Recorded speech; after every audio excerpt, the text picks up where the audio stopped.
This Game 2 NBA Playoffs Player Props edition of the Propcast on the Sports Gambling Podcast Network is brought to you by Underdog Fantasy. You can win up to 100 times your entry with Underdog Fantasy. Pick 'em. Sign up with NBA SGPN to claim your special pick and first-time deposit. Offer up to $250 in bonus cash. That's UnderdogFantasy.com. Make sure you use that promo code NBA SGPN. And we're also brought to you by the Mega Memorial Merch Sale. 15% off of everything in the SGPN merch store with promo code SGPN May. Welcome, everyone, to the Propcast, part of the Sports Gambling Podcast Network. It is Thursday, May the 23rd, currently 12:07 p.m. on the East Coast. Here to get into our player props for game twos of both the Eastern and Western Conference Finals. We'll talk about some general stuff about player performances and anything that just maybe stick out to us in the MVP market for the conference finals, and also, of course, give out our player props as well. We'll also give our honorable mentions and then wrap it up with the best bet. You guys know how we do it here, but people got tired of listening to me solo. I know Chris has been grinding away. It's WNBA season. It's NBA season winding down. But I got to get my guy back. We're going to be here now for the NBA season. And like I mentioned on the other pods that I did, I will be ramping it up for the NFL season as well. But Chris, what's going on, my man? How's the playoffs been treating you? What's up, it's good to be back, part of the podcast, man. I'm happy to be here. And playoffs have been a little up and down, I feel like it started off pretty well and then took a downturn, and then things got better, and then it took another slight downturn, and coming off a 2-0 day yesterday, and that always feels good. So Hopefully we can kind of channel that, round 3 conference finals energy into continuing to parlay that into some more winners here, and hopefully for the finals as well. But it's been really exciting, These playoffs have been, I think, everything we could kind of anticipated outside of some key injuries to some players that I think definitely would have, changed some series. But outside of that, man, we've been getting very competitive basketball. And as a fan, that's all we can ask for. Yeah, I mean, like you mentioned, injuries have been the theme of this NBA playoffs, and I just want one playoffs where just all players are healthy. I don't want to see like that basketball being played at the highest level with the best players in the world. But I mean, again, I've said this a lot of times, injuries are just part of the game, and it just happens. And is it something that the league needs to do to maybe cut down games or give more days off in between games? I mean, that's the conversation we'll have in the off season. Once the NBA season does wrap up, when we kind of look back at it. But again, there was a lot of guys, I mean, we can count on both hands that would have made a significant difference in the results of some of these teams that have been eliminated. But, again, and like we said this, that you play who's in front of you, you play the players that are in front of you, especially at this time of year. And again, give credit to the teams that are here, the Final Four teams, the Celtics, the Pacers, the Mavericks, and the T-Wolves. So I'm excited, man. We've gotten 2 great game ones of the conference finals. Hopefully that carries through to the entire conference finals, and then on to the NBA finals here. So we'll do our player props first for game twos here, and then we'll talk about maybe some, conference final MVP odds, or maybe final MVP odds that maybe stick out to us. May not have a lot for it, but, maybe something to look at right now, especially early on before we do get to the NBA finals here. But Chris, before we do dive into it here, let me tell everyone about our a race week, I should say, in our NASCAR gambling podcast and the F1 gambling podcast. It's the biggest week in racing. The Indy 500, the Monaco Grand Prix, and the Coke 600. Rod and Cody from the NASCAR gambling podcast and the F1 gambling podcast have you covered. Make sure to join their Kyle Larson diecast car giveaway that's free to enter. Just go to sportsgamblingpodcast.com/race to register, and make sure to subscribe to the NASCAR gambling podcast and the F1 gambling podcast. Plus, we're running a Mega Memorial Day merch sale, 15% off of everything in the merch store. Make sure you use that promo code SGPN May to get, again, 15% off of everything in the merch store. Chris, before we dive into the player props here, man, anything that stuck out to you from a player perspective, guys that have stepped up, I know some of these role players have been really, really key to the success. I think one guy in particular that has been doing, or that I think was a catalyst, especially in round two for the Dallas Mavericks, was PJ Washington in the couple games there where he was shooting the ball absolutely lights out. He was doing a great job of rebounding. I know in game six or game five or game six, where he got into some early foul trouble, but Derrick Jones Jr. in that series clinching game was absolutely phenomenal. Game one last night, he did I think I want to say a pretty good job matching up defensively against Anthony Edwards. And I've said this a lot, that role players obviously are the key to the success of the NBA finals and winning a championship. Obviously, the stars are going to shine. We saw that last night with Kyrie. We saw that with Luka last night, but sometimes these role players don't get their flowers. But even if it's a team that's not in the playoffs right now, or a player that's not in the playoffs right now that kind of caught your eye, that you want to look out for maybe next season, or that really not getting their flowers, Chris, that stuck out to you? Any of those players that stick out to you? Man, it's a lot, I think the role players have really kind of, really carried these teams. When we talk about Luka kind of being non-existent in a couple games against OKC last round, he had a couple good games, but a couple of those games, like you said, it was PJ Washington. What the dude hit, 5 threes in first 3 games of the series, And I know, we as people who look at trends and say, this is not going to happen again. We say, okay, we'll take this guy under because he'll cool off. But PJ Washington has showed, man, that he can really go out there, stretch the floor. And I think, for the Dallas Mavericks, they've really just confirmed that they really trust him. If I think a lot of it is trust. Luka and Kyrie play off each other so well, and they use their teammates. Anthony Edwards, I thought, was key in game 7, because they were down double digits at halftime. I think 9, 10, 11 points at halftime. And they were blitzing them. Like, they were doubling him, trying to get the ball out of his hands. And before you know it, like I said, they're down at halftime. And Anthony Edwards, he could come out in the third quarter and try to be super aggressive because his teammates weren't making shots. And you just see him really still trust his teammates. And next thing you know, Carl-Anthony Towns and Jaden McDaniels and, Mike Conley Jr., those guys are, stepping up. So it's been, I would say a lot of those players here, have really stepped up. But the big one, PJ Washington, sticks out to me. Opposite series, I think we would be remiss without mentioning TJ McConnell and what he's brought to the Indiana Pacers. Yeah. I mean, 13 points and 4 assists in game 1. But all, just how impactful he was against the Knicks in that second unit. Like, he is a dog, and the Pacers, pretty much their whole bench. Like, we could go down the list, Obi Toppin and him continuing to get double digits in points. This Pacers bench averaged I think at 36 points per game during the regular season, the most points.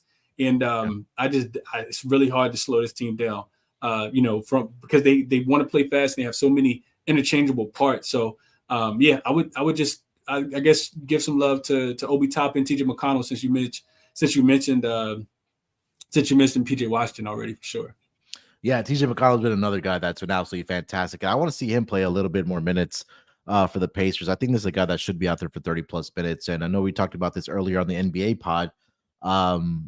I think, and it could have been happening before, but I think this was, I want to say I don't want to say it was the first time, but having TJ and Tyrese out there together on the floor at the same time, I think that's going to pay huge dividends for the Indiana Pacers. So I want to see if Rick Carlisle does make that slight adjustment, having both of those guys out there at the same time and playing them together, going forward in this Eastern Conference Finals here. But you mentioned Anthony Edwards, I think, has done a great job of trusting his teammates. We saw it last night, Jaden McDaniels coming out and knocking down the first 4 three-point shots he put up. I mean, they were pretty much, most of them were wide open looks. He had a great game last night, but it was right last night for the Dallas Mavericks, led by Luka, led by Kyrie, which has been absolutely phenomenal for this team. And I think that's something that's going to have to continue for this Dallas Mavericks team. And I said when we previewed the Mavericks and the Wolves series, I said that I think whichever player has the better series between Kyrie and Karl-Anthony Towns, that team is, I think, more than likely going to advance to the NBA Finals, because in Denver, we saw it in games 1 and game 2 that Karl-Anthony Towns was absolutely fantastic in those 2 games. Minnesota took the lead 2-0. A lot of that may have to do with how great their defense played. But again, for Anthony Edwards, just this expectation, something similar to Jalen Brunson, where he has to probably go out and score 30, 35 points and not for his team to have success. But I think Anthony Edwards like you mentioned, he's trusted his teammates a lot. But I think Karl-Anthony Towns has been the guy that really needs to step up consistently for this Minnesota Timberwolves team if they are going to have success. So, it's going to be a lot of fun to watch as we progress through the conference finals here. Again, both game ones were absolutely fantastic. So I'm definitely looking forward to game two starting here tonight with Boston and Indiana, and then obviously with Dallas and Minnesota on Friday night. So, Chris, let's get into it here, man. Let's get into these player props. Why don't you lead us off, man? Player prop number one. What do you got? So let's go to one of the games. The game that's tonight. I'm looking at Miles Turner here. I do think that Boston will play a little bit slower. I think they were trying to run the Pacers in game one just because they were coming off the game seven. But I think Miles Turner still just has the best matchup on the floor. If I'm the Indiana Pacers, I know Boston was running a lot of drop coverage, and that led to Tyrese Halliburton getting matched up on Al Horford. So he hit 6 of those 14 threes because of that. But I also think Miles Turner will continue to be able to take advantage of that matchup as well. I talked about this before game one. And I should have played it. Jokes on me. But this dude Miles Turner, he's one of the vets on the team. He shot 9 for 13 in game one. Cleared this points prop very, very easily. He finished with 23 points on 9 for 13 shooting. Hit 3 of his 4 threes, both of his free throws as well. And like I said, I think Horford is just a bit too slow. We know that the Pacers want to run a lot of pick and roll. They love half court offense, and that leads to a lot of pick and pop for a guy like Miles Turner. Like I said, he hit 3 of his 4 threes, and not that it matters so much in these back-to-back scenarios, but I do think that, it's some validity to the groove that he's in right now, which is why I want to bring this up. The 16.5, he's actually over in 3 straight games if we go back to the New York Knicks series, and 4 of his last 6. And I think that's just a testament to him shooting 54% from the floor and 48% from the three-point line. Like, this dude is not really missing a lot of shots. So I do expect some regression from the Pacers. I don't think every one of their starters are going to be in double digits with 2 bench players being in double digits. Like, I think some regression is coming, but I don't think it's necessarily going to be from Miles Turner, especially without Porzingis out there. So I'll take Miles Turner here over his 16.5 points. And I love that it's not juice. I can lay 5 cents here, minus 105. Give me Miles Turner over his 16.5 points. Yeah, I mean, look, he's been absolutely phenomenal for this Indiana Pacers team. If we want to go back, all throughout the playoffs. And I think for Miles Turner, we've seen that he's been able to get to the basket, or he's making the proper cuts for his guards to find him and throw those thunderous dunks. I mean, we've seen multiple ones all throughout the playoffs for Miles Turner. And also, like you mentioned, he's been knocking the 3-point shot down consistently. Over the last 5 games, he's shooting at 65% from beyond the arc. He's averaging close to 3 makes per game. It's around 2.6.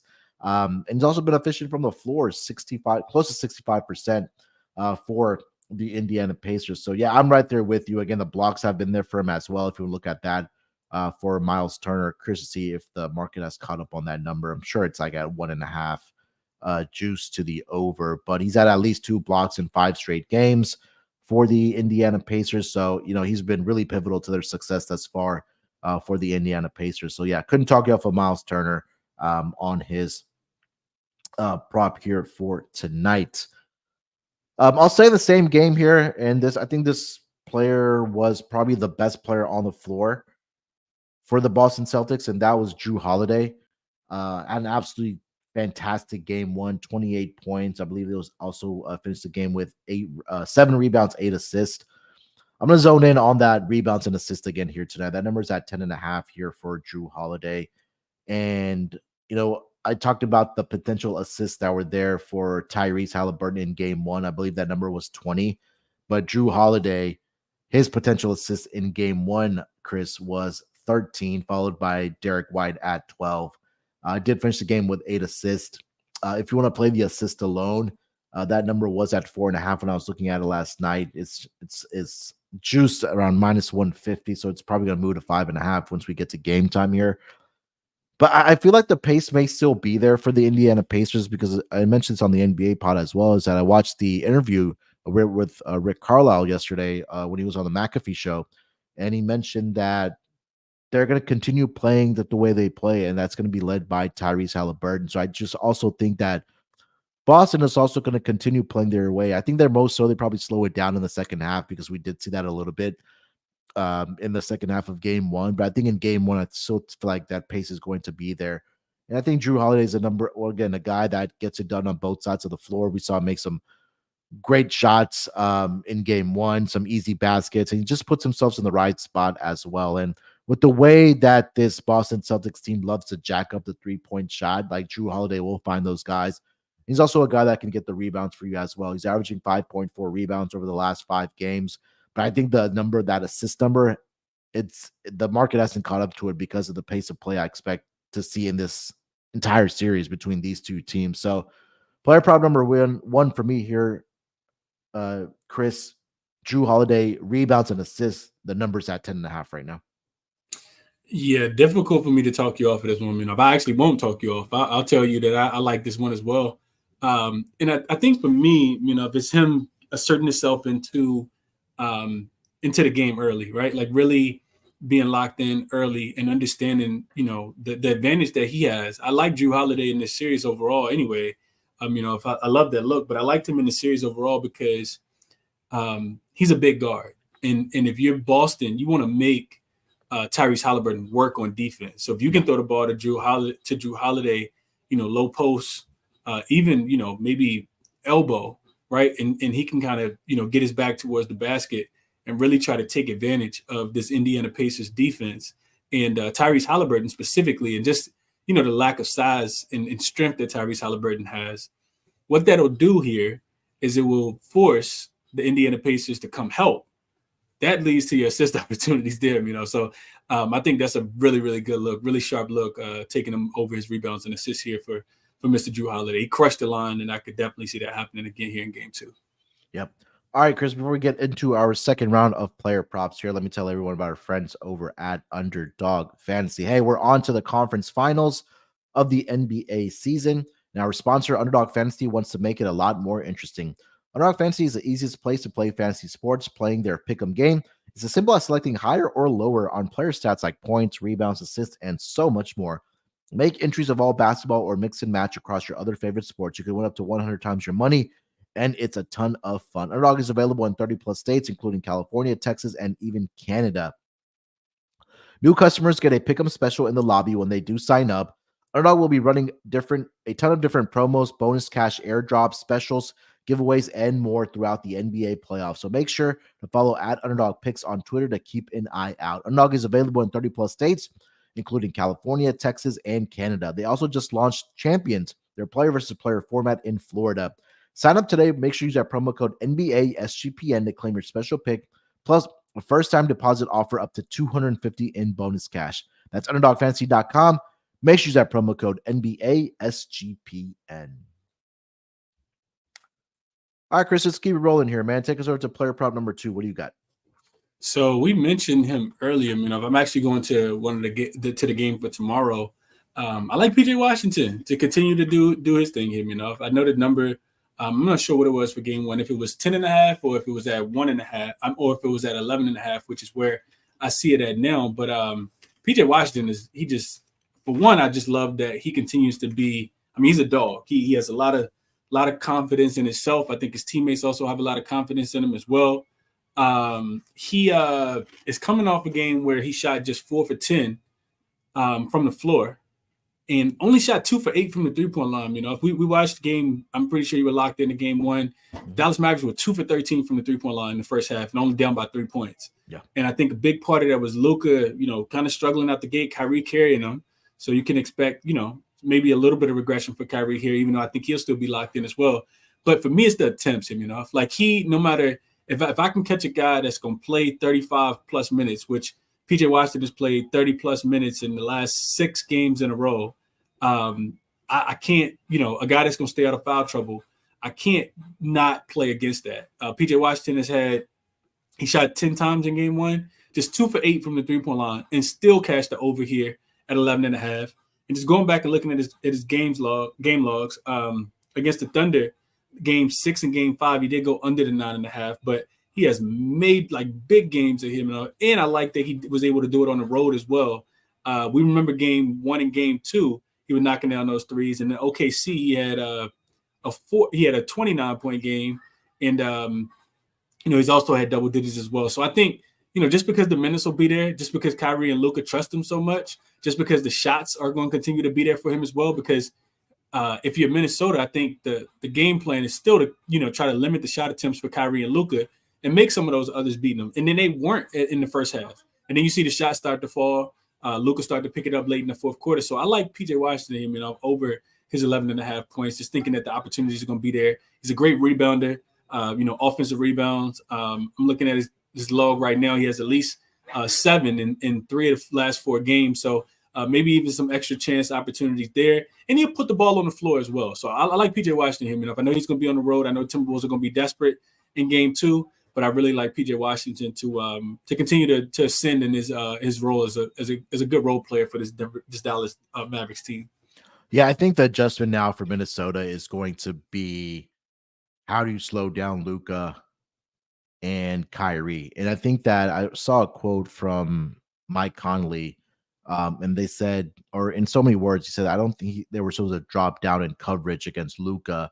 So I think they're going to end up, seeing him getting double teamed more so closer to the half court line or maybe the 3-point line.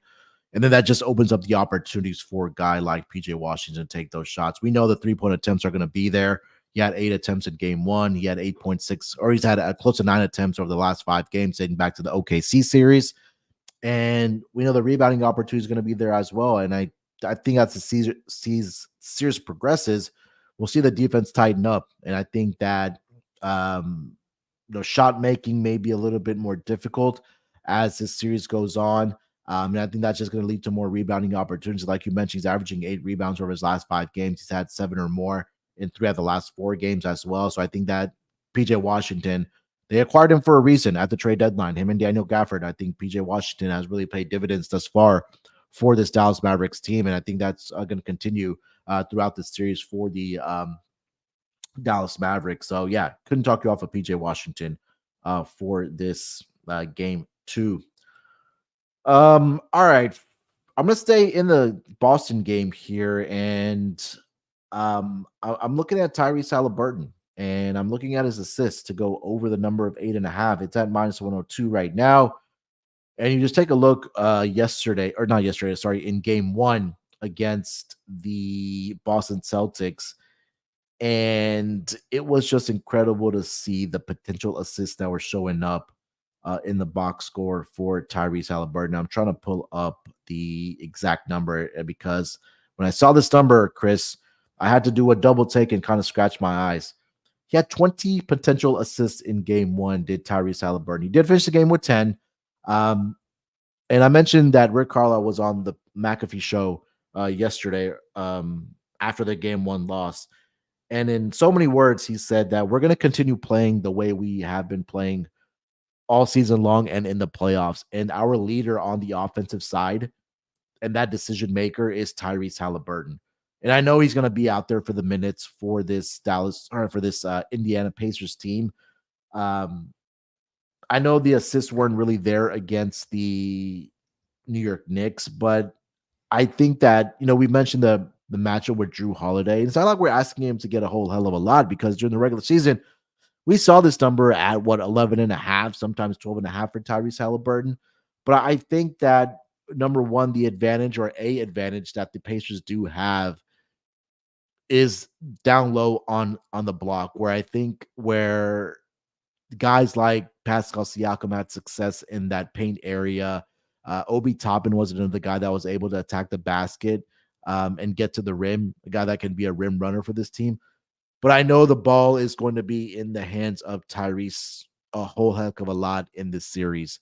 And I think that for tonight, at least, if they want to even up the series, it's going to have to start and stop with Tyrese Halliburton. And he, like I mentioned, he did have 10 assists on potential 20 assists in game 1. I think that same pace is going to be there throughout the series until the Pacers are eliminated. And there's no reason for them to get away from the way they've been playing, throughout the season and also the playoffs here. So I think Hallie continues. Minutes will be there. He's going to be able to find the shooters. They've been shooting red hot. The one concern that you do have is possibly that those shooting numbers regress. But if you kind of watch, especially game 1, that they were getting a lot of open looks at a mid-range area and were able to get to the basket as well. I know they're just going to jack up the 3-point shots, but more so that they're not afraid to attack the basket and get those easy points around the basket. I think Tyrese will be able to find those guys in game 2 here as well. So not asking him to get a lot here. 9 gets the job done for us. 10 obviously is only gravy on top of the assists here. So I'm going Tyrese Halliburton over 8.5 assists in game 2 here. Chris, what do you think about Tyrese in this game? I mean, I think it's difficult for me to talk you off of him. You know, if you laid it out beautifully, from the potential assist to what Coach Rick Carlisle said on the Pat McAfee show yesterday. And I mean, the eye test says it as well, right? The Pacers want to get the ball out of the rim or off the rim. If it doesn't go in, they just want to push the pace and see if you can outscore them. So, you know, we talk about trusting teammates. Tyrese Halliburton is at the top of the list. They've never seen a shot that they don't like him. You know, so. I think he'll be able to advance the basketball, try to get out as fast as they can to avoid that Boston Celtics, defense that's set in the half court. And I would only be able to look towards Tyrese Halliburton over his assists as well. Did you look at the price for the double-double? Hear me now? Let me take a look at that. I'm sure, obviously, it's at plus money. Let's see. Combos, where'd it go? All right, double-double. Hallie is at plus 165.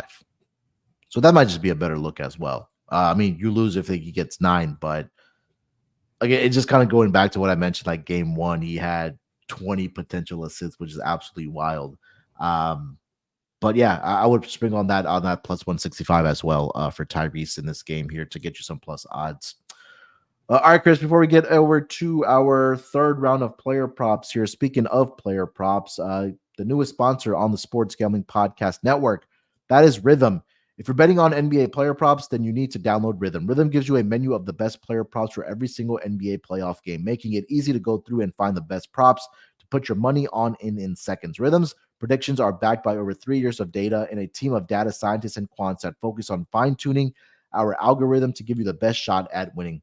Rhythm pairs its predictions with player prop graphs to help you feel even more confident in your picks, which you can make wherever you normally place your bets or DFS picks as well. From superstars to bench players, Rhythm finds the best players, prop lines, all backed by AI data without you needing to endlessly scroll through a sportsbook. Rhythm also allows you to create your own custom NBA model so you can get AI-backed money line, spread, and total picks for every playoff game. Start a free 7-day trial and start winning your NBA playoffs with Rhythm. Available wherever you do get your apps. All right, Chris, let's get into player prop number 3 here, my friend. What do you got? So let's go back to the game that's going to be played tonight, Munaf, and I'm looking at Mr. Jason Tatum himself. And I like his rebounds here, They bumped the lineup. It was 9.5. It ended up closing at 10.5 because, money came in on the over, and he still went over. Now, granted, that game went to overtime, but like I said, I think Boston's defense is going to play a little bit better, maybe some, more missed shots. Indiana shot 53.5% from the field, I think that they'll play fast. I don't know if they're going to replicate that, though. So I do think that, a part of this is just Tatum, being the best rebounder on the Boston Celtics, and the Pacers, taking a bunch of shots. I think they shot 99 shots as well in that game. So a bunch of, rebound opportunities. Tatum did cash the over 9.5. And I think without Porzingis, I don't think we see much change here. I was watching some tape of Joe Mazzulla actually running Tatum at the center, a couple times as well. I don't think it was in the last game, but just throughout the series. And I could see that potentially happening as well, just because Al Horford, not always good. I mean, the Pacers don't have a post presence anyway. Anybody that's going to go down low and bang too much outside of Pascal Siakam, who plays the 4. So Tatum being the biggest player on the floor, if Al Horford goes to the bench and Luke Cornett is not in the game, definitely helps this as well. So 12 in game 1. He's cashed the 11 plus in 5 of his last 7 games. And like we said, no Porzingis, man. I think it's just I think that's what it is. Boston, I think I think they got woke up a little bit by the end of the Pacers. Probably should have won game 1 as well. So yeah, I like all of that. He is averaging 10.5 rebounds in the playoffs on the dot. Through I think what is it, like 8, 9, 10 games so far, and 15 and a half, almost 15.5 rebound chances here for Jason Tatum as well. So I think he continues to attack the glass. The the Boston Celtics were slightly out-rebounded, I think 44-43 in game one. Mm-hmm. But over the course of the playoffs, they're +5 in rebounding. So I think a bit of it is them, doing a much better job even still with being able to rebound the basketball. And it's the last line of defense. So I think the minutes will be there. Tatum, of course, doesn't get in a lot of foul trouble. No Porzingis. Al Horford continuing to be pulled out, as well. He's being pulled away from the rim in that drop coverage, which limits his rebound opportunities and also just helps for Jason Tatum. So I like Tatum to go over his 10.5 rebounds here. You can get this at, I want to say close to plus money right now because it is juiced. The under is juiced. Jason Tatum is plus 105 on ESPN Bet right now. So you can get this at plus money, Mr. Jason Tatum, to get 11 rebounds here. Couldn't talk you off. Go back to the last 4 head-to-head meetings during the regular season. 12 rebounds, 13 rebounds, 7 rebounds. And like you mentioned in game one, he had double-digit rebounds again with 12. And he's been really good rebounding the basketball in the playoffs for the last 4 games as well. And I think we got to eat up all the rebounding props we can with Jason Tatum before Porzingis does get back for this Boston Celtics team. So I couldn't talk you off. If you want to also look at his points and rebounds to go over, that number was at 41.5. I believe it's 9 straight games now that he's had 30-plus points against this Indiana Pacers team. So all the opportunities, whether it's rebounding or scoring the basketball, are going to be there for Jason Tatum. So minutes going to be there. Rebounding opportunities are going to be there. Shot volume is going to be there as well. So I think that if Boston's going to have success in this series, it's going to have to be on Jason Tatum to get him there to the NBA Finals. So, yeah, I couldn't talk you off of Jason Tatum here at all. All right, for my last player prop, before we do get some honorable mentions here, Chris, going over to that Dallas Mavericks and the Minnesota Timberwolves series, I think that you got to look at Naz Reid here. The number now is adjusted to 10.5. It was hovering around 8.5, 9.5, but I think he's going to play some more minutes in this series against the Dallas Mavericks, and I think the 3-point opportunities are going to be there for him as well. He had 15 points in game one, 5 of 9 from the floor, 3 of 6 from beyond the arc, even got to the free throw line 4 times. Unfortunately, was only able to knock down 2 of those. But we know what Naz Reid is. Obviously, 6th man of the year for a reason. And in the 5 games against the Dallas Mavericks, he averaged 15.6 points per game, shot at 54.8% from beyond the arc. We know that he can knock down the 3-point shot over the last 5 games during the playoffs, shooting it at 58.2% from beyond the arc. I know the attempts are going to be there for him. I know he was a little inconsistent against the Denver Nuggets about making the 3-point shot, but I know for a guy like Naz Reid, he's a guy that can knock down those 3-pointers. He can also get to the basket as well. He can, he's a great rim runner as well when they do get out on the fast break and the guards are able to find him, whether it's Anthony Edwards, whether it is Mike Conley Jr. So I do like Naz Reid coming off the bench and just contributing scoring wise for this team. And again, if there is a part of it in game 2 where Rudy Gobert or Karl Anthony Towns do get into foul trouble, Naz Reid is going to play some more minutes covering for those guys. So add right now 10.5 for Naz Reid on his points prop. If you want to get on that, I do like that. I couldn't talk you off if you want to take a look at his 3-pointers as well. I'm pretty sure that number is at 1.5 as well for Naz Reid. Is at plus 105 because majority of his shots are going to come from beyond the arc. He's averaging 8.4 attempts over his last 5 games in the playoffs. Close to 4 of those 8.4 attempts are coming from beyond the arc for Naz Reid. So a couple there if you want to take his points prop over 10.5 or his 3-pointers to go over 1.5 in this game 2 here. Chris, any thoughts on Naz Reid? Yeah, my thought is, how do you not love him here, especially if you think and the 1.5 threes is actually plus money too. I see it plus 105. Yeah, he just hit 3. He's still going to be at home. You would have to think that this Minnesota Timberwolves team is going to be a little bit more focused. He only played 24 minutes. I could actually see, it's going to be interesting to see what happens with Rudy Gobert, if the minutes drop for Rudy Gobert or not, because if he continues to play in that drop coverage, Kyrie and Luka could continue to feast, kind of like Al Horford and Tyrese Halliburton, and that could be to the detriment of this team. So you may need Naz Reid out there, a little bit more, just because he can move, a little bit quicker laterally. We saw some guards kind of take advantage of Rudy Gobert in the first round of the series, and yeah, with Kyrie and Luka being out there, man, I watched the post game with inside the NBA crew, and Draymond was talking to Kyrie about that drop coverage that Rudy Gobert was in, and he was saying Kyrie was saying that's the place where he wants the ball, where him and Luka wants the ball when they can draw um, you know um, Rudy Gobert away from the rim. So I think that Nas Reed minutes could potentially increase, and he was one of the players who actually shot the ball well, above 50% for this Minnesota Timberwolves team last night. So outside of him and Jaden McDaniels, who was absolutely on fire, they didn't have a lot of guys that were scoring the basketball. Not Kyle Slow-Mo Alec Anderson had a nice stint in there, but that was it wasn't sustainable. So I could definitely see Nas Reed continuing to play just as good. They don't really have a matchup for him, and I could also see him getting an uptick in minutes going up from the 24 here. So love the Nas Reed play. Probably going to be on his over the 1.5 3-pointers made here. All right. So there are our 3 player props each for game 2 of the conference finals here. Chris, any honorable mentions you want to throw out there before we do get to our best bets?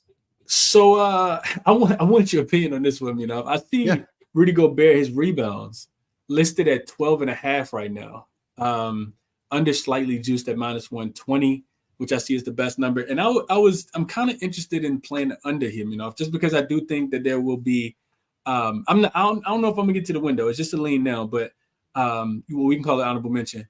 But I just find trouble with, because Dallas didn't shoot the ball well. I mean, they shot 49% overall, but they shot 24% from the 3-point line, 6 for 25, and he only finished with 7 rebounds.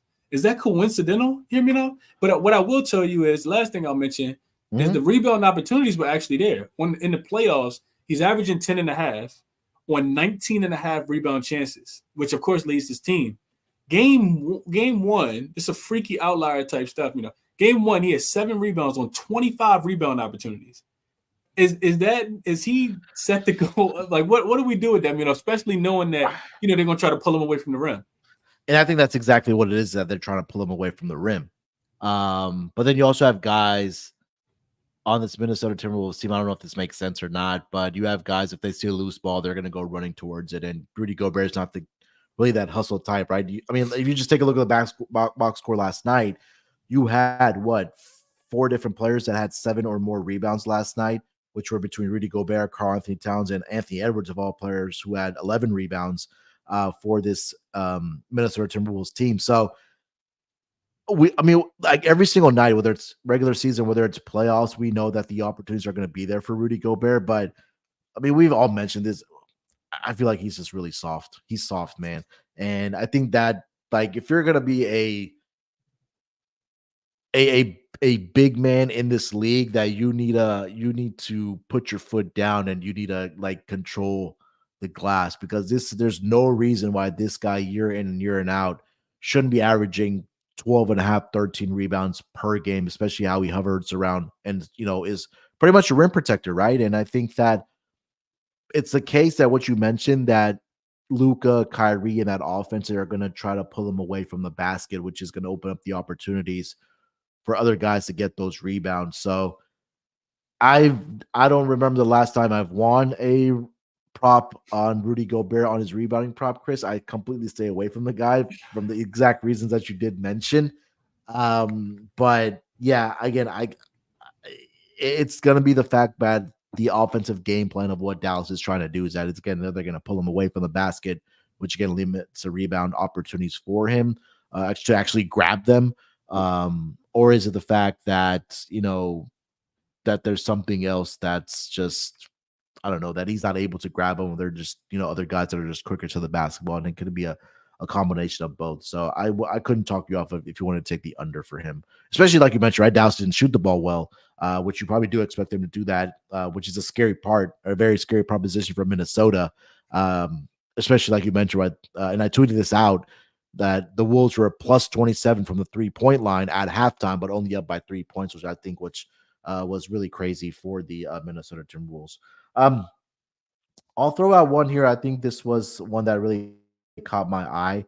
for the Dallas Mavericks side of things was actually Derrick Jones Jr. on his rebounding prop. That number was at 3.5 last night for Derrick Jones Jr. at plus money. It's still there at plus money. It's at plus 110. He did finish exactly with 4 last night, but he's actually been rebounding the basketball very well for this Dallas Mavericks team. And I'll just quickly read off what he's done over the past couple games here, especially against Minnesota in particular, which is why it caught my eye. So on his career, he's averaging 4.5, but during the regular season, he had 4 rebounds, 9 rebounds, and 10 rebounds against the Minnesota Timberwolves. And last night he did have 4. He had back-to-back games where he did have 4. So it seems like 4 is that number right now. If I continue seeing at a plus odds, Chris, I'm going to keep on taking it for Derrick Jones Jr. We know he's a guy that can get those putback dunks for this team, the opportunities as well. In particular, I like it because Daniel Gafford and both Derek Lively are a little bit they get into foul trouble is what I'm trying to say. And that's where, you expect Derrick Jones Jr. to be out there a little bit more. But also, I thought he did a fantastic job of defending Anthony Edwards in game 1. So I think if he's going to be matched up and he's going to be out there for the minutes, I think those rebounding opportunities are going to be there for him. It's only 3.5. I like it at that low number, but that was one that I did mention. I did bet it last night at around plus 120. It did get to me by the hook for Derrick Jones Jr. So I'll mention that as an honorable mention. Any thoughts on Derrick Jones Jr.?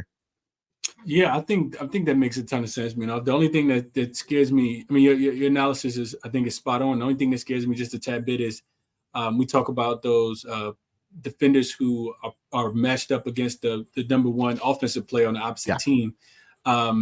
Typically not a lot of rebound opportunities if Anthony Edwards is the guy that he's going to be guarding. And didn't shoot the ball a lot. He only shot 16 times. I expected him to shoot more. Did have 8 assists, but a lot of that was just him being gassed too. Like, you call out Kyrie and say, you got Kyrie, and Kyrie shows up. You gotta show up against Kyrie as well. So just the slight hesitation is that Anthony Edwards wants to shoot the ball 25 times to avoid going down as much as he possibly can, going down 2-0 in the series, 0-2 in the series. So outside of that number is super low. The foul trouble, like you said, will be there. And Derrick Jones Jr., one of the quotes that I've that's kind of stuck with me throughout the playoffs. I think it was the game after they lost the last game to the Oklahoma City Thunder in round 2. Derrick Jones Jr. came out and said, they were asking him, how he felt about the game, and he said, "Man, I really just hate losing. Like, I'll do whatever to win." He said, "I don't sleep well after losses. Like, it's typically a long night." So, that's what you want to hear, right? And that to me, that says that I'm willing to do whatever I need to do for my team to win. And rebounding can definitely be that too. Especially you need game rebounding, especially when you're playing against Minnesota, who's such a big team. I mean, they got so many big guys, a lot of length, even guys that aren't necessarily that tall, just long arms like Jaden McDaniels that can, literally had a ball falling into his hands. And same thing with Karl-Anthony Towns, Rudy Gobert. Anthony Edwards is an elite rebounder for a shooting guard as well. So I couldn't talk you off of that at all. All right, so there's our honorable mentions here. Let's get into our best bets here for game 2 of the conference finals here. Excuse me. Chris, you want to lead us off? Yes, sir. We're going right back to the top here, man. I really, really like this Miles Turner over 16.5 points, man.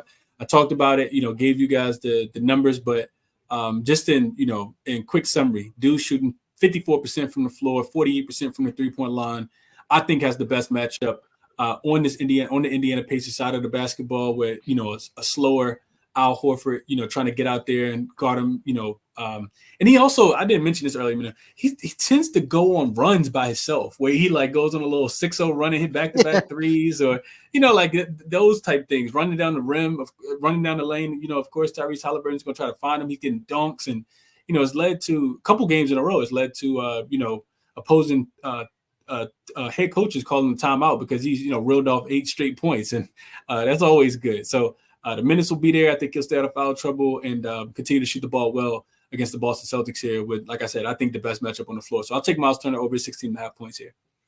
Love it. All right, my best bet. Jrue Holiday, man, rebounds and assists to go over the number of 10.5. Again, I think just because the way these offenses match up and just the pace, I think is still going to be there. I know the assist opportunities are going to be there. Like I mentioned, he had 13 potential assist opportunities in game one. Did finish the game, I believe, well, with 8 assists. Did have also 7 rebounds as well. And he's done well during the regular season as well against this Indiana Pacers team. So, um, again, a guy that plays on both sides of the court. I know that this Boston Celtics team loves that 3-point shot, so I believe that he will be able to find those guys in the corner, whether it is Jason Tatum at the top, whatever the case might be. And again, those rebound opportunities are going to be there as well for this uh, Boston Celtics team, in particular, Drew Holiday. So not asking him to do, I think, a whole heck of a lot here. I think he can definitely repeat the performance of what he did, at least assisting and rebounding as he did in game one, where he had 15 combined here. So I'm going to continue riding this train of Drew Holiday on that assist and rebounds to go over 10.5 as my best bet. All right, that's going to wrap it up for this edition of the Propcast for game 2 of the conference finals. We got game 2 tonight on Thursday between Boston and Indiana, and then game 2 between Dallas and Minnesota on Friday night. So covered both of those games here for you guys. Hopefully we are able to find the winners in with our best bets and the ones that we did give out here on the Propcast. So we'll be back next week. We'll get into, more than likely be game 4 at that point for the conference finals, and we'll be shifting cities, and also we'll be ramping up some NFL content as well. We'll start getting into some of the awards market. Try to do like one per week with myself and Chris, so look out for us on that. Propcast does have his own YouTube channel now, so make sure you guys get over there. We'll probably be going live there starting next week, and not on the NBA Gambling Podcast here anymore on this YouTube channel. So if you haven't already subscribed, now is the time to get there. Myself and Chris will be there throughout the NBA playoffs, and of course, like I mentioned, with the NFL season slowly but surely creeping up on us. Chris, anything else you want to mention? Anything you want to plug, man, before we get out of here? Nah, man, just best of luck on your action, man. Enjoy the games. And check us out, wherever you stream your podcast, and leave us a review if you're, enjoying the content. And like I said, just best of luck, man, and bet responsibly. That's all I got. Enjoy the games, everyone. Yeah, man, appreciate everybody in the chat as well. Enjoy the games this weekend as well. We'll be back next week. Make sure you guys follow Chris on Twitter. That's at ChrisBeCappinn, 2 P's and 2 N's. You can follow me there as well at SportsNerd824. Till then, good luck with your bets. Let's break these books off and let it ride.